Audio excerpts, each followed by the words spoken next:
All right, guys, welcome back to another episode of R&R Talking Football. Today, obviously, we're going to be going to our mock draft 2.0. So excited to get into it. It's been a couple weeks since we did our last one. We obviously had the Senior Bowl go on. The official draft order is now set after the Super Bowl, and we're about 3.5 weeks until free agency. So I feel like it's a good time to really get 2.0 out there. Absolutely. I'm excited for this episode. You said it. I mean, we obviously did the two draft episodes with our first mock and the post-Senior Bowl wrap-up review. And now the order from 1 to 32 is set for us. We don't have the greatest idea yet before free agency, but it's still, a good guesstimate for us at this point in time to run through it. Obviously, it's something you've alluded to a ton, just the post-Senior Bowl shake-up to the board and how that'll kind of impact how we do things here tonight. Yeah, and the combine's coming up, I believe, in 2 weeks, so we're getting closer and closer. Obviously, I do think there are one or two, maybe even three guys who are probably in our 2.0 or drastic risers since the Senior Bowl. So I do think it's a good time to really, get 2.0 out there. And obviously, like you said, things are going to change, from today, February 17th, all the way till draft night because of free agency. But it's fun to do these things. I know fans are going to be clamoring for them all off season. So we'll just hop into it. So what I was thinking is I'll take the odds, you take the evens. Okay. Obviously we can talk about it if we're up in the air about it, but just so it's I guess fair. Obviously you're getting both jet picks, so pick well for us. Will do. And I guess another thing we'll state before we do it is I think we should base it on what we think's gonna happen, right, rather than what we would do, because I think that's just kind of confusing and probably more. Granted, it's hard to nail mock drafts, but that's probably even more tougher to actually hit than what's actually going to happen. So, number one, I do think it's going to be a tackle. It's just a question of which one. I believe we went a Kwanu in our 1.0, and obviously that's kind of gained a little bit steam. But I'm going to go back to Evan Neal. I think that one will be kind of locked in after the combine. Just his athleticism. Jacksonville needs to protect Trevor Lawrence. I don't know what's going on with both their tackles. Taylor. I just feel like they're going to secure a tackle here, and I think it's going to be Evan Neal. Gotcha. Yeah, I like it, and I could definitely see it. Yeah, Cam Robinson's a free agent as well. Just like questions at both tackle spots. I feel like they kind of go here and secure, one of their tackle spots.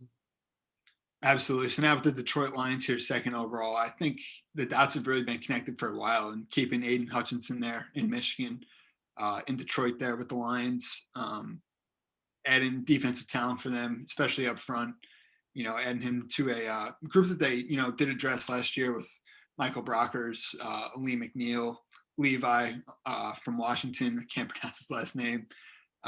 They got Romeo Okwara. So they got some Julian Okwara as well. So adding a potential superstar here in Hutchinson, I like for that front. Yeah, I feel like this is kind of the no-brainer one, assuming that he doesn't go number one, which I don't think is gonna happen. So I feel like that one's kind of a lock, even going into draft night. This is where I feel the draft starts. In terms of they can go probably like three different directions.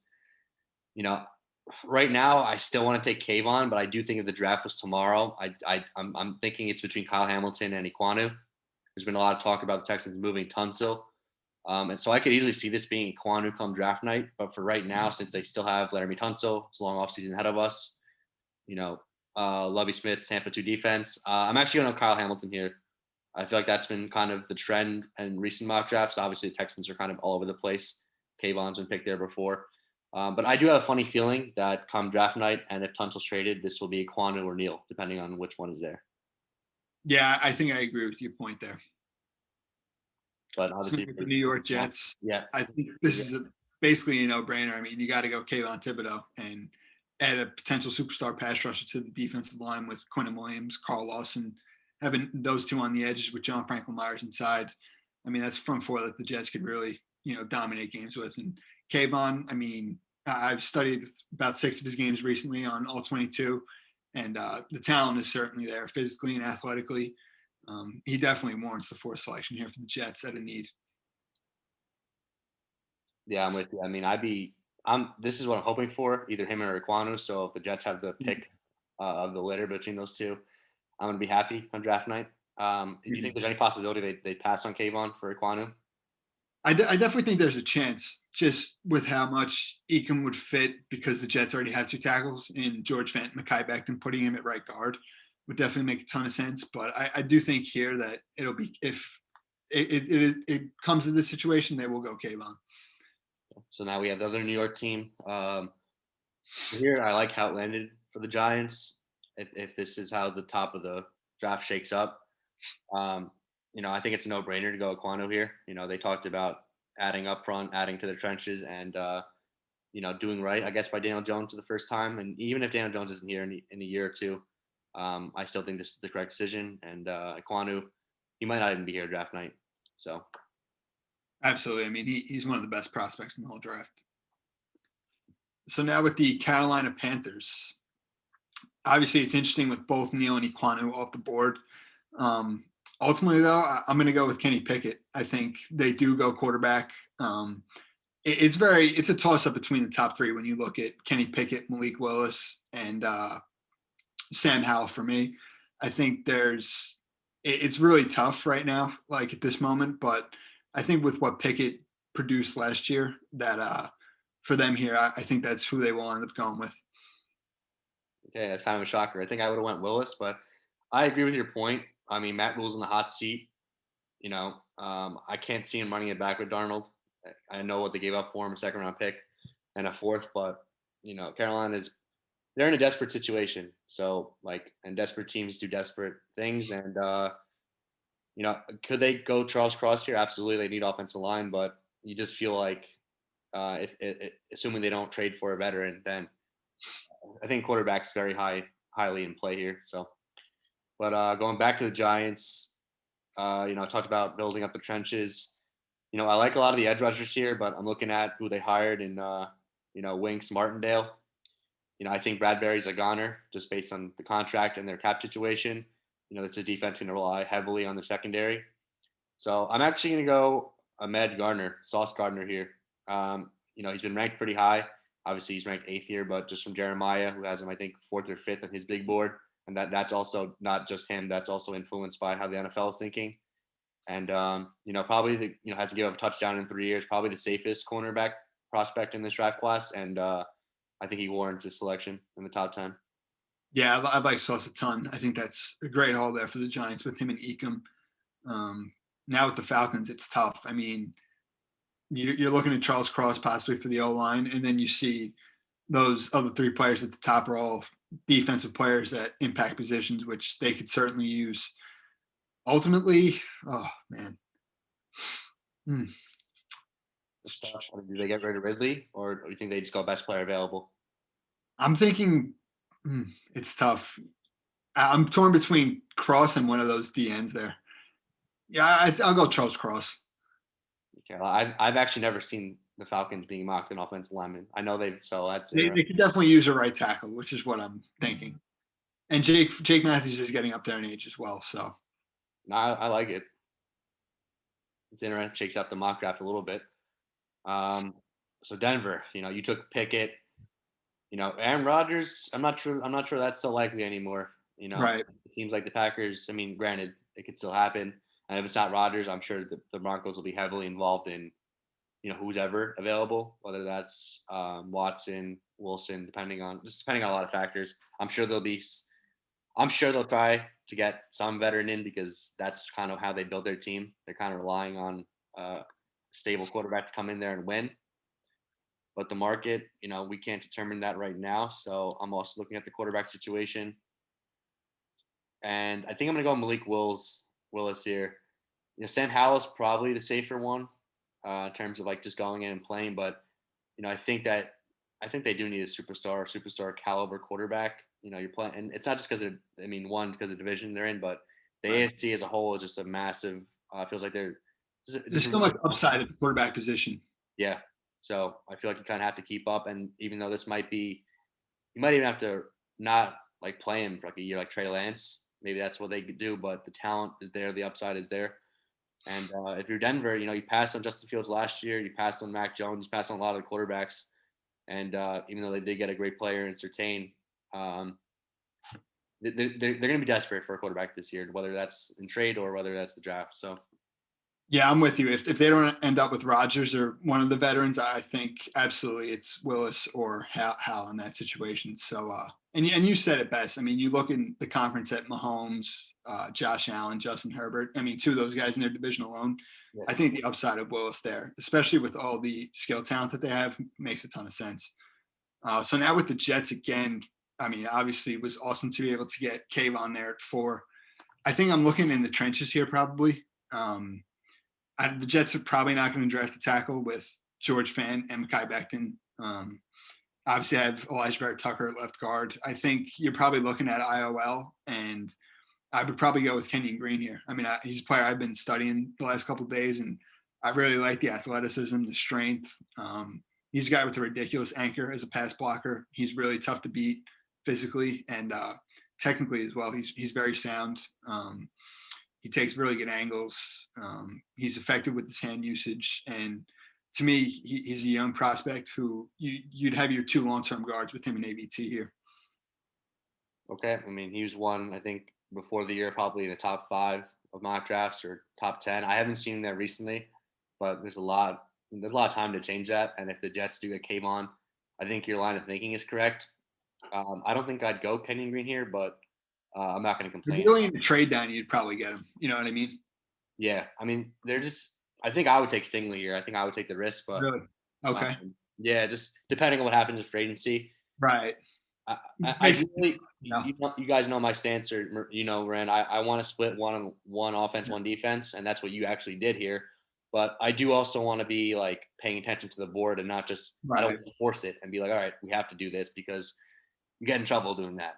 That's No, absolutely. but then again, passing on Stingley would make sense to me only because the injury history. I love the player Stingley. You know that too. So No, I like addressing the trenches there. Would make a lot of sense on both sides. So I think our mock so far, I feel like the first 5 were kind of standard or some kind of order, and then kind of switched up really from the Giants and Falcons, and then even at the Jets at 10. So throwing a little bit of a different mock draft toward you guys. Washington, I have a funny feeling they won't have this pick. I feel like they'll be one of those teams trading for one of the veterans. Yeah, but obviously they do right now. So for right now, I'm gonna give them. I'm gonna give them Matt Corral. Okay. Even though I might have Howell ranked higher, I think we talked about it a little bit in the Senior Bowl recap. I think Corral was the big winner, and he didn't even show up there. So I feel like it kind of raised his stock just by not being there. And this is another team desperate for a quarterback. And right now, they can't run it back with, Heineke's fine as a backup, but you're not bringing Fitz back. They need upgrade here, and be interesting to see what they do. Yeah, I mean, Corral's great with his legs, so it's an exciting pick. Now with the Vikings at 12, they need defense in the worst way. I don't think they go quarterback. I don't think they trade Kirk ultimately. I think Kevin O'Connell will want to work with him from their days in Washington. To me, I think you go Derek Stingley here. I think the talent is tough to pass up on.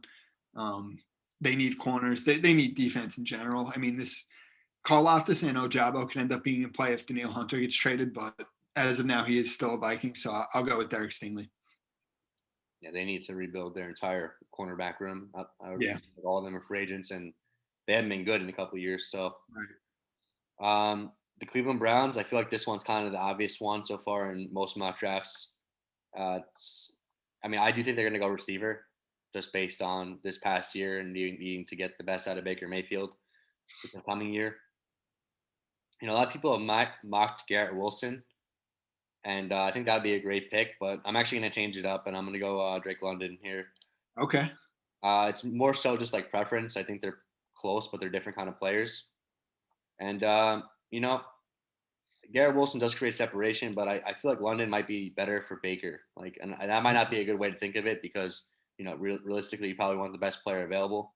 And you would think in Stefanski's offense, it's probably better to go Garrett Wilson, but I also think that the Browns are in a desperate situation and they really need to get the best out of Baker. And in my opinion, Drake London is probably the guy for that. in this situation. Definitely. I mean, he's a big body receiver who can run and be dynamic after the catch. So he's definitely friendly for any quarterback. Now the Baltimore Ravens at 14. It's tough. I mean, you would think possibly Tyler Linderbaum because they're probably going to lose Bradley Bozeman in free agency. But I mean, do they go with another edge defender, to pair up with Odafe Owe there with Carl Loftus and Ojabo still on the board? It's a tough decision. Oof. I think you got to go Ojabo just because in the 3-4, I think he offers a little bit more probably than Carl Loftus does. Like I feel like I'd almost prefer Carl Loftus more in a 4-3 front. You know what I'm saying? So, and Ojabo, I feel like is almost similar to Owe in a sense where there's just a ridiculous amount of athleticism and upside. So, go with Ojabo there for the Ravens. Yeah, that's interesting. Ravens always seem to get one of these great players. I think they had a couple different choices here. They could have went. Job was interesting. I think he is someone that's kind of was getting hyped up a couple weeks ago in terms of like maybe a top 8 pick. I don't think he's falling. I just think he's kind of being put back into Right. where he Play. actually was supposed to be. It is interesting to me. I think Jermaine Johnson, someone we didn't mention, Yep. is probably going to be a riser, and I could definitely see him going ahead of Ojabo. Okay. Yeah, I wouldn't be shocked either. But all right, so me and you both have Eagles picks back to back, and you know what? I think I'm going to go George Karlaftis here. I think I'm going to stop the fall. He was someone who was mocked in the top 5, 6 early on. I think he'll round back out in terms of like where I don't know if he'll make it here. I just think he's kind of being slept on in terms of all the pass rushers in this draft class because he might not have the freakish athleticism as like Ojabo, but just a really really solid player. And I think in this Eagles front would be a great pick. Yeah, if you didn't go with Karlaftis, I would have went with him at 16. No brainer there. You add him to a really good defensive front already. With Josh Sweat, I mean, it could be an exciting duo. Both young players. I think the other pick here, you'd probably look at receiver, especially because the Saints are probably taking one there at 18. Yep. I think to complement Devontae Smith here, you go with Traylon Burks. I like Wilson better than Burks, I'm pretty sure, but Wilson is so similar, I feel like, to Devontae already that I would probably want to compliment him with Traylon Burks, a little bit bigger, provide so much power after the catch, and can be used across formation. So I like the fit there with Burks. Okay, interesting. I mean, honestly, Wilson I think has been mocked as probably wide receiver 1 for most of probably all the mock drafts I've seen mostly. But we've had that situation happen before in terms of in terms of what certain teams want. Like we've seen Jerry Jeudy being heavily wide receiver 1, and then he ended up being wide receiver 3. Devontae Smith last year, I think, is a good example. Someone who literally won the Heisman, and then he was literally wide receiver 3 taken. So it's really more so, I think, a preference and scheme fit. So I don't think it's necessarily a knock on Garrett Wilson. No. I would have went him there, but I like your line of thinking. Just complementary skill sets. So the Chargers, very interesting team. I think a lot of people have mocked Jordan Davis here for them, and I'm not doing that for them. I don't think it's gonna happen either. I'm looking at a couple different positions. Kobe Deems fell into my lap here. That's a nice pick, but I think I'm gonna go Trent McDuffie here. I think Chargers need corners. Chris Harris Jr. I believe is a free agent, already up there in age. Sonny Samuel, I think me and you both loved last year, but got a couple concussions, so it's a scary situation. And you're playing in an AFC, a tough conference. I'm going to get some of the best corners I can on my team. So, Trent McDuffie, welcome to LA.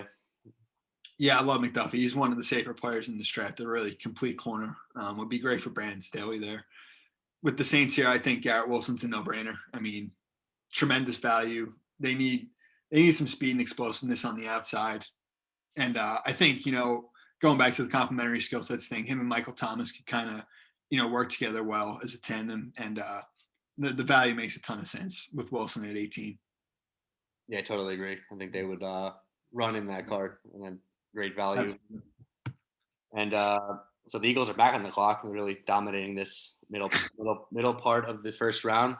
So we went edge rusher and wide receiver for them. This one's tough, really tough.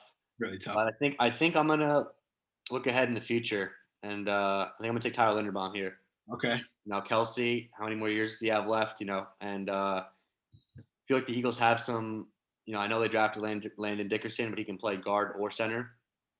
And I just feel like the value is kind of too good. You have 3 first-round picks, and let's keep adding to the offensive line. And if Hurts isn't the quarterback, or if he is, just kind of have this best case scenario for whoever is the Eagles quarterback in the long term.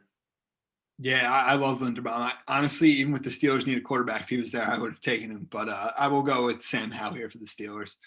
I think they'll need a quarterback. Obviously, I don't know if once again they're another one of those teams could be in the veteran market, but as of now, I think Hal there is definitely a fit.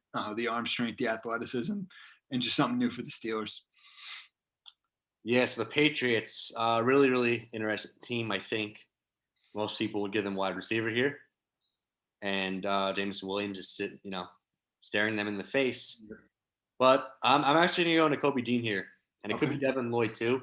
But Dante Hightower's a free agent, a little bit older. I believe I don't know if he mocked them a linebacker in 1.0, but it sounds familiar about what I'm saying. And I think I'm going to change up the general thought though. I think most people have them taking wide receiver here, and think just based on how the draft played out in our scenario, it's tough. Kobe Dean, I think, is top 10, top 12 player in the draft, and he's fallen to 21. And then sometimes you got to take the value pick. Yeah, I like Dean there for the Patriots. With the Raiders, I think Jameson Williams is kind of a no-brainer. Get a true deep threat there for Derek Carr, who throws a great deep ball. The speed that Williams has, he's such a vertical threat. He's got good hands. He runs good routes. He's got quickness with his feet, and I think the value at 22 makes a ton of sense for someone who, before the injury, was even getting some hype as like a top 10, 12 pick. So I like Jameson Williams a lot there. Okay, before I lock it in, because you sound confident taking him, and the player makes sense. Yep. But the injury, do you think the Raiders could be thinking like, let's get someone who's going to be in training camp and ready to go, like Chris Olave or Jahan Dotson? Or you It's lock it? tough. I mean, I think Olave is very close to Williams, and I like Dotson too. But to be honest, I just think the talent of Williams, and it's a long-term thing with the draft. So, and the way these guys are coming back from these injuries now, like look at Cam Akers, for example. I know he didn't look great, but he still came back so soon that maybe Williams can make a comeback faster than we think. Yeah, I think basically, even though he won't be running at the combine, I think just them teams checking in on how it's going, that's going to be a big factor in terms of where he goes. I do think the earliest he probably goes like 19, and then Okay. probably ends up going somewhere in the 20s. So the Cardinals, very and super interesting team. They never seem to go where we're thinking they go in terms of where they've drafted the last couple of years. I think they took Isaiah Simmons and Zayvon Collins back to back. So 2 linebackers who really don't get on the field. Simmons did. They don't play a lot of the linebackers year one for whatever reason. They could certainly use a corner here. Uh, so let me just look at who's available. I know Booth's available. Probably Elam. Yeah, this is tough. Really tough. But I think I'm going to Andrew Booth. I was thinking Jordan Davis there because they have a massive hole in terms of run defense. But I looked at the free agency in terms of defense tackles. There seems to be 5 or 6 guys who are probably not going to be on a reasonable contract. I think you can secure that in free agency, even as you don't have that much cap space. Like this seems like a more of a drastic need and long-term need. And Booth's super athletic. I know some people have him as their quarterback 1, which is kind of crazy, but I could see it. Like the talent is there, and you're drafting 23. I think it's a good pick. Yeah, Booth has a ton of upside for sure. Cowboys, wow. I think it's probably got to be probably Jordan Davis. I think at the end of the day, getting better, along the interior of that defensive line, stopping the run. And Davis is a true difference maker, against the run. So I like it there for the Cowboys. It's fair value for a run stopping D tackle at 24. Okay. I think the only other pick I was thinking about is Zion Johnson, depending on what happens with Connor Okay. Williams. But I could see that pick. They want to free up Parsons a little bit more, and they'll probably bring back either Gregory or Or Lawrence. Lawrence. So it just seems like just keep adding to the defensive line under Dan Quinn. That would probably do wonders for it. So the Bills are on the clock. They've taken a lot of defensive linemen over the past couple of years, and Basham, Rousseau. I don't think they'll take one here, even though Trayvon Walker is kind of sitting us staring us in the face. I think I'm actually going to go Zion Johnson here. Okay. Kind of fallen. I feel like a guy who had a great Senior Bowl. I don't think someone we had in 1.0. He could probably go higher than this. He probably will end up going higher Right. than this. But he The fell. Bills need the line. Yeah, and this is great value. Great value. Yeah, I like that a lot for the Bills there. The Tennessee Titans. Wow. It's tough. The top two players, really those top three players, even I don't think they'll be in on Jermaine Johnson, especially if they keep Harold Landry. But I mean, those are three needs there at linebacker. Having a third receiver with AJ and Julio, and then Trevor Penning. Wow, that is a tough one. You want my input? I think they'd go Lloyd. I was going to say Lloyd too. Yeah. Penning, like the offense lineman, it's not that they give up on it, but they've tried over the last couple of years Right. with 5 picks. They took the North Dakota kid last year, so they're probably hoping for development, and they're probably obviously add a veteran. Wide receiver, I can definitely see like the Right. hot Dotson or Olave because of Julio was disappointing this year, and they need more. But Rashawn Evans is a free agent. Evans is a free agent. Jayon Brown's a free agent. I just feel like, and Devin Lloyd falls to you. Like, I think you run that card in. Yep. Tampa, super interesting team. A team that took Joe Tryon at the end of the first round last year. Someone I think they're very high on. They have Shaq Barrett kind of locked up long term. So I want to take Jermaine Johnson and Todd Bowles' defense, but I don't think I am in this case. Let me look at the cornerback market. Elam is so much like Carlton Davis almost. Like it makes a ton of sense, Yeah, let me just go best play. I think I'm gonna look at the Jackson. I think I'm gonna go Olave. Okay, yeah, I love Olave. It's just tough seeing them with Brady retiring. It's not a case of them winning the Super Bowl and kind of running it back. Like I do think they'll have to let go of a few guys, and they could still franchise tag Godwin, but they have to choose between him and Carlton Davis. And for whatever reason, I think they're going to franchise tag Carlton Davis, pushing Godwin to the free agency market. So I'm gonna go Olave here. Yeah, I love Olave. The Packers at 28, it's probably very likely that they move on from both Smith, Sedarius, and Preston. And I think having Jermaine Johnson here opposite Rashawn Gary is great value and an exciting fit, a player with a ton of upside. We alluded to it the last draft episode we did after the Senior Bowl. I mean, Jermaine Johnson's an exciting player, and at pick 28, I think you'd have to be pumped if you were the Packers. Yeah, this is someone I think will go in a little bit earlier than this, Yeah, but I agree. just based on how our mock went, there are a couple edge rushers and more about preference. But this would be great for the Packers, honestly. Absolutely. If he falls here, the Dolphins, very interesting team. It's a tough spot. Yeah. They invested a lot in the offensive line and needs to get better. But I think that they do have the most cap space in free agency. So I think they'll add a little bit of a veteran or two to the unit, which is already young. So I'm actually going to stay away from offensive line here, even though that probably should be the pick if the draft was tomorrow. And they don't need secondary help. They definitely could get better on offense in terms of giving Tua and Waddle a running mate. But I think I'm actually going to go Trayvon Walker here. Okay. I do think he's a player that's going to find his way into round one. Like the athleticism was kind of crazy off the charts. I don't know if he has a full-time position yet. It seems to be like more of a versatile guy than have a set position. But I just think that a team will bank on him, will bet on him, and trust in their coaching staff. And based on how the board fell, the only other consideration I was thinking of was Dotson. Okay. Yeah, I think we gave him Dotson last time. Actually, I want to say. I think we remember. I do remember speaking about giving Tua the best opportunity. Yeah. But I think that also applies to their free agency approach in terms of adding like a Terran Armstead or somebody like that, where improve the offensive line as a unit, and then obviously Waddle year two, just Tua. But we'll see. But for right now, I'm going to give them Trayvon Walker. All righty. The Kansas City Chiefs at 30. There are two players here I'm pretty torn between, and I think they're both like ideal logical fits for the Chiefs. And those two are Jahan Dotson and Daxton Hill. I think they could lose the Honey Badger in free agency, and I feel like Hill kind of had some similarities to playing the slot, to play free safety. Tremendous athlete, had a very productive year at Michigan last year.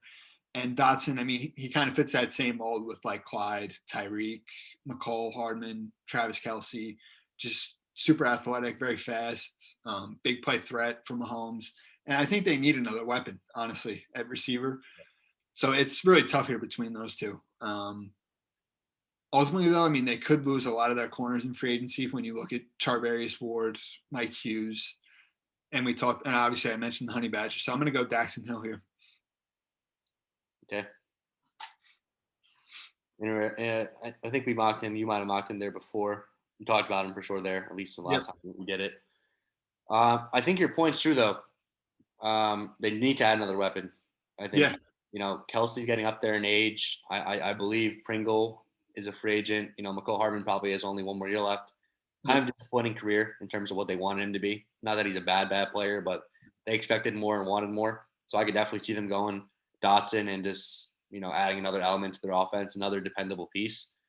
But at the same time, a lot of their secondaries are free agents, and even if they sign back one of them, they're most likely to lose one or two of them in that situation. So the Bengals, I'm pretty sure after we all watched Super Bowl. I think it's an easy one. Yeah, I'm gonna go Penning here. He falls to you. I mean, obviously, I would want Zion Johnson to be falls, but or even Kenyon Green. I think that's more a possibility than him going in the top 10, which we had him. But and the Bengals could even trade up if they wanted to into the early 20s. Sure. But in this case scenario, let's get Joe Burrow some protection and make sure he's not sacked 8 times a game and injured. So we'll let you end it here with the Lions. Yeah, I think it's the other player I had in mind before. I mean, Jahan Dotson, they need receiver help. Pair him and Amon-Ra St. Brown up with DeAndre Swift, TJ Hawkinson for Jared Goff. I think that's an exciting, young group of skill players. And I think the value at 32 for Dotson, a player with a ton of speed, deep threat, would really work well for the Lions here. Okay. Yeah, totally with you. I think Dan Campbell mentioned it when they had the Senior Bowl press conference in the sideline. He mentioned, I think, wide receiver, linebacker, and in the trenches play. So defense line, I'm guessing he meant. So holding those. So we got Hutchinson and Dotson for them. So that's our mock. Did anyone miss your? Did anyone not make the first round that you thought going in that you're gonna have? No, honestly, Hill and Dotson were ironically like the last two, and Penning really were the last couple ones I was looking at saying we definitely should probably be getting in there, and we did. Like Elam, I feel like is very borderline. I think McCreary was. We said it after the Senior Bowl, just the arm length is probably going to be a concern for teams, and he's probably going to have to move inside to the slot. So no, I would say that shook out pretty well. I think my only question, I think maybe many people's question is probably defensive line as a whole. Like that kind of was the Senior Bowl talk. We didn't end up having a Perry and Winfrey in there. Certain other players like that. Any chance you think any of those guys make it, like Logan Hall in that category as well? It's tough. I feel like a lot of Wyatt is the best one, in my opinion, out of that group. Sorry to cut you off, but the Georgia Devontae Wyatt, it wouldn't surprise me making it in because he dominated the first 2 Senior Bowl practices, but that kind of went under the radar because he got hurt and missed the day 3 and the game. Right. I mean, DeMarvin Leal was someone too, just with tremendous versatility, athleticism. So there were a couple. I think Travis Jones is like a lock in the second round, like it's a top 50 or 60 pick, but I don't think he goes round 1. I think Perry and Winfrey, while he won the Senior Bowl, like some of the inconsistencies from college just on tape are probably going to have him go like early in the second round. You said it with Wyatt. I mean, I definitely like him a ton. We highlighted him before. Still, though, I think these guys probably are second round picks, honestly, outside of Jordan Davis. Okay. Yeah, that's fair. I just think Winfrey could be that one because there's always a riser every year in terms of like mock drafts where we are in February. And then suddenly the draft week rolls on and you start hearing a little bit of rumblings about a player possibly being in round 1. And I do think that might be Winfrey this year. Yeah, no, it's. I mean, things will change here. Obviously, the combine, like you said before, coming up in a couple of weeks, we'll find out more just about the athleticism of these players. There's always more buzz, so this was a ton of fun. Yeah, a ton of fun, and thank you guys for joining us. Let us know what you guys think of the picks you made for your team, or maybe something you would have done differently in the comments. But anyway, thank you guys for joining us, and we'll talk to you guys soon.